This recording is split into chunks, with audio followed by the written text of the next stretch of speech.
আসসালামু আলাইকুম, আশা করি সবাই ভালো আছেন। আজকে আবার এসে পড়ছি নতুন একটা ভিডিও নিয়ে। আজকে রান্না করার এই যে সিলভার মাছ।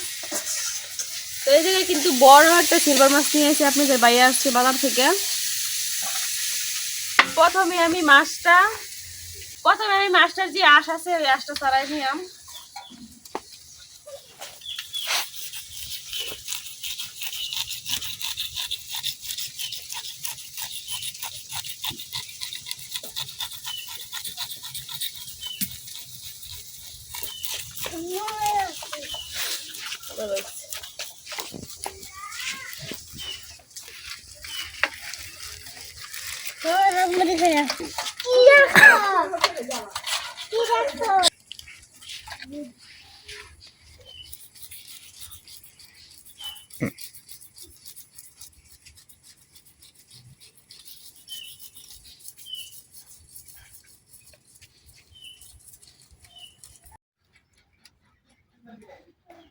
মাছের আঁশটা কিন্তু আমি খুব ভালোভাবে ছাড়াই নিছি।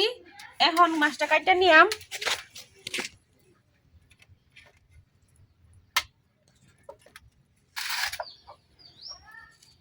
মাছটা কিন্তু কাটা হয়ে গেছে। এই যে মাছটা কাটতে আমি পরিষ্কার করে ধুয়ে নিছি।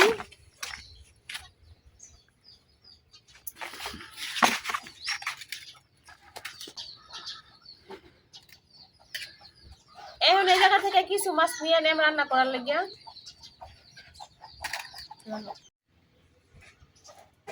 এই জায়গায় কিন্তু আমি 3 পিস মাছ আর একটা মাথা নিয়ে নিছি। এখন মাছগুলো তোকে রান্না করার লেগে ভাজি করে নেম। ভাজি করার লেগে মাছের মধ্যে লবণ আর হলুদ মিশাই নিয়াম। হলুদ,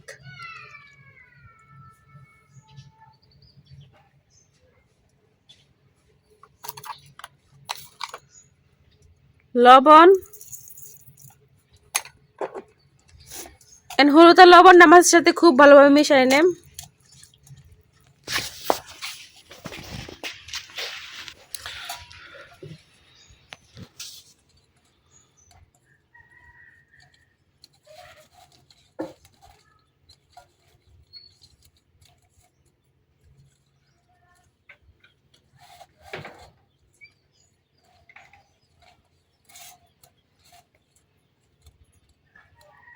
মাছের সাথে কিন্তু হলুদ আর লবণটা খুব ভালোভাবে মিশানো হয়ে গেছে। এখন আমি ভাজি করার লেগে একটা কড়াই বসাই দিছি। ওই কড়াই তেল দিয়ে নেম। এখন কড়াই তেল জ্বালাইতেছি। তেলটা কিন্তু গরম হয়ে গেছে। এখন আমি তেলের মধ্যে মাছ দিয়ে দিতেছি।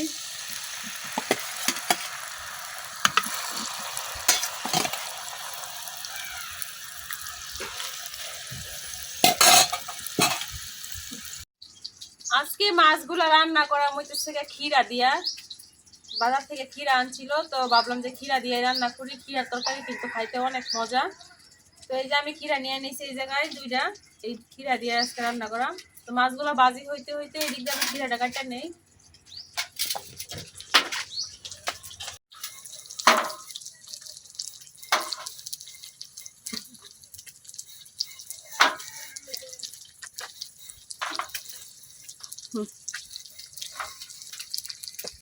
মাছগুলো কিন্তু আমি উল্টা পাল্টায় ভাজা নিছি। এখন উড়াই নিতেছি।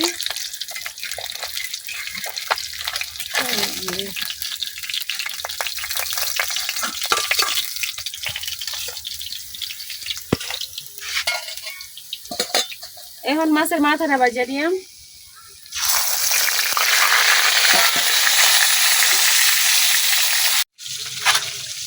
এই যে আমি কিন্তু 2টা ক্ষীরাই খুব ভালোভাবে কাটা নিছি। এখন কাটে নিয়ে আমি পেঁয়াজ কাঁচামরিচ। মাথাটা কিন্তু ভাজা হয়ে গেছে। এখন আমি মাথাটা উঠাই নিতেছি।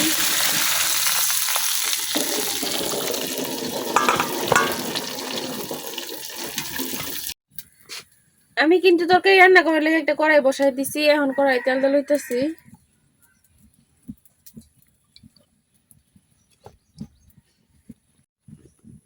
তেল গরম হয়ে গেছে। এখন তেলের মধ্যে দিয়ে দিচ্ছি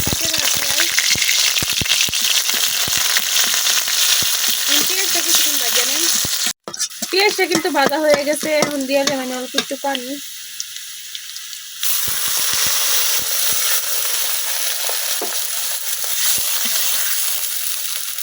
এখন দিলে আমি এক এক করে সব গুঁড়ো মশলা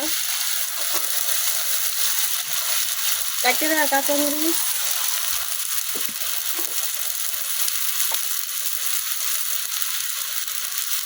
হলুদ,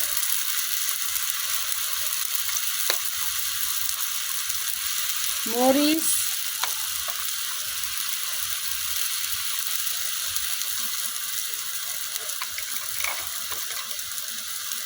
লবণ,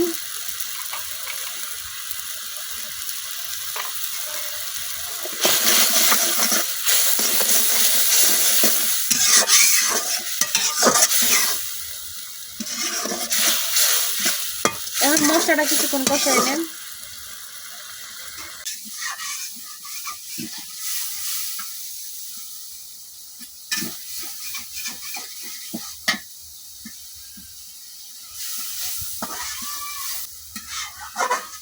মশলাটা কিন্তু কষানো হয়ে গেছে, এখন আমি কাটে রাখা ক্ষীরাগুলো দিয়ে দেন।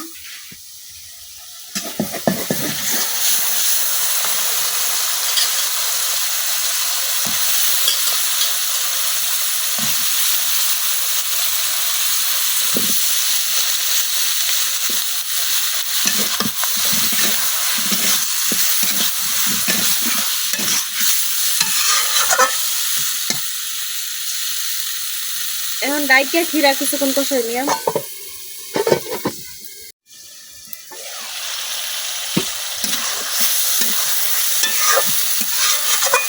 ক্ষীরাগুলো কিন্তু আমি কিছুক্ষণ কষাই নিচ্ছি। এখন দিয়ে দেন পরিমাণ মতো ঝোল।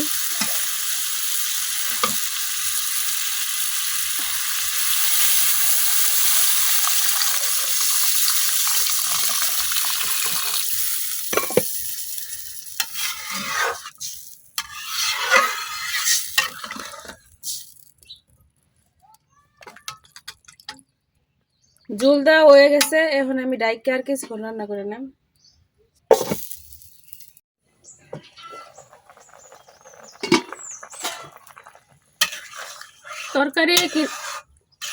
তরকারিতে কিন্তু জোরে বলক এসে ফুটছে। এখন আমি এই পর্যায়ে দিয়ে দেব বাজিয়ে রাখা মাছগুলা।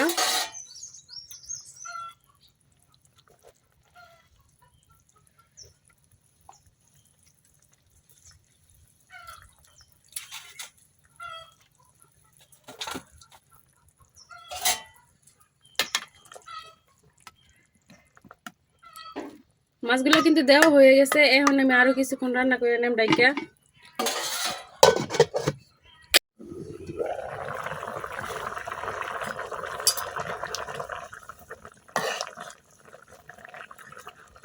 ক্ষীরার তরকারিটা কিন্তু একেবারে হয়ে গেছে, এখন আমি নামাই নেব।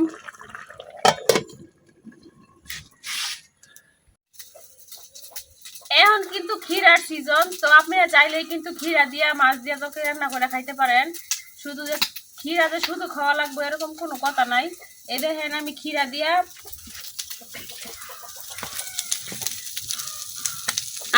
দিয়া সিলভার মাছ দিয়ে রান্না করছি। তো আমার তরকারি থেকে কিন্তু সুন্দর একটা ক্ষীরার গ্রান বেরোইছে। তো খাইতে কিন্তু অনেক মজা ক্ষীরার তরকারি।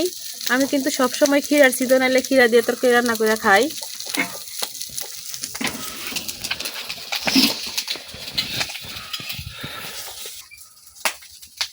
আমার ক্ষীরার তরকারিটা কেমন হয়েছে অবশ্যই কমেন্টে জানাবেন। আর আমার ভিডিও যদি ভালো লাগে তো আমার চ্যানেলটা সাবস্ক্রাইব করে দিবেন। আজকের ভিডিও এই পর্যন্তই। সবাই ভালো থাকবেন, সুস্থ থাকবেন। আল্লাহ হাফেজ।